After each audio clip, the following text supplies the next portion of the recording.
right, here we go. Big game breakdown. Hall of Fame game, NBC. Let's do it.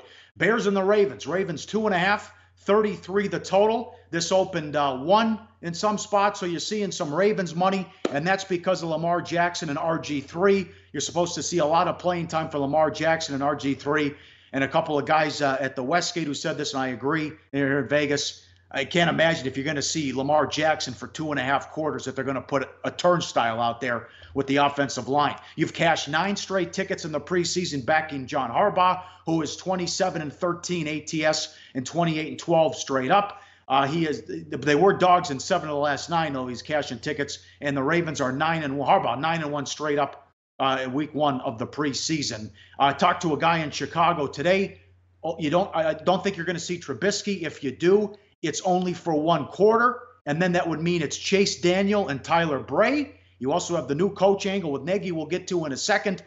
So you got RG3, Lamar Jackson, and Trubisky, Bray, and Daniel. There's your quarterback depth chart. Yeah, but depth chart, it's really important to note this. You're going to see a lot on depth charts. Depth chart is not the QB rotation for any given game. The only way you're going to get the QB rotation for any given game is when the coach or the offense coordinator tells you what it's going to be. Neither coach or offense coordinator has done that for this game. As you talked about, Trubisky, maybe a series. He said the quarter. No, Trubisky might play a series. Flacco might not play at all. It's going to be a battle of backups and second and third stringers. Money pouring in on Baltimore off the opener. Of course, Harbaugh, someone who has taken the preseason seriously. You talked about that 27-13 long-term ATS mark. You talk about the 9-0 ATS mark, the last 9 games in the preseason for Baltimore. These are things that bettors can and will notice. And the coaches who take it seriously in August are coaches that are going to attract betting attention. But when you talk about the QB rotations here, I'm not putting in Lamar Jackson behind a bad offensive line. I haven't seen RG3 do anything in years. And frankly, I would expect to see a lot of Josh Woodrum for the Ravens tonight. Josh Woodrum will not be on an NFL roster this year. You compare that and contrast that with the Bears, Chase Daniel, Tyler Bray. You might not want either guy for a regular season game, but when it comes to preseason QB rotations, that's good. That's 2 veteran signal callers going up against second, third, 4th string defenders throughout the 2nd, 3rd, and 4th quarter of this ball game. That's advantage Chicago, despite the long-term success of Baltimore in the preseason. New coach angle. Nagy takes over for Fox, who was horrible. And now he used to be on Andy Reid's staff in KC, and Andy Reid didn't care about the preseason. So I don't, as the guest said today, I don't think Nagy cares about this game. But I like the new coach angle. Just for example, last year Vance Joseph went 4-0 straight up in ATS.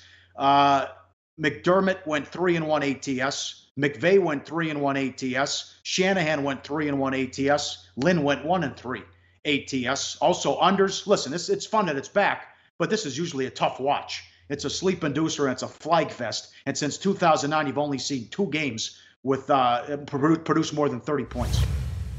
Yeah, and last year was one of those 2 games. It's worth noting, and there was no drama in the total last year. There were 3 first quarter touchdowns and a made 2-point conversion. So you had 22 points after 1 in a game that was totaled in the low 30s. Blaine Gabbert, Kellen Moore. You wouldn't want either guy in a regular season game. In the preseason, they both lit it up. I think they each had 180 passing yards in the last year's Hall of Fame game.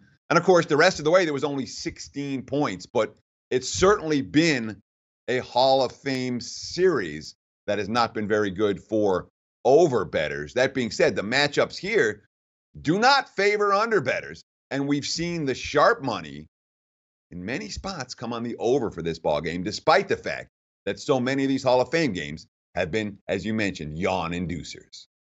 Now, you say pass. I like the Ravens. What do you think? You're going to pass?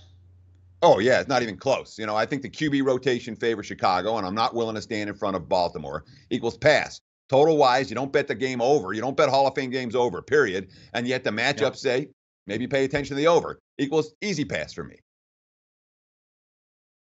Like the show? Help us keep the lights on. Please make sure to comment, share, and subscribe to all the Sportsbook Review videos. Thanks so much. Best of luck enjoy the games.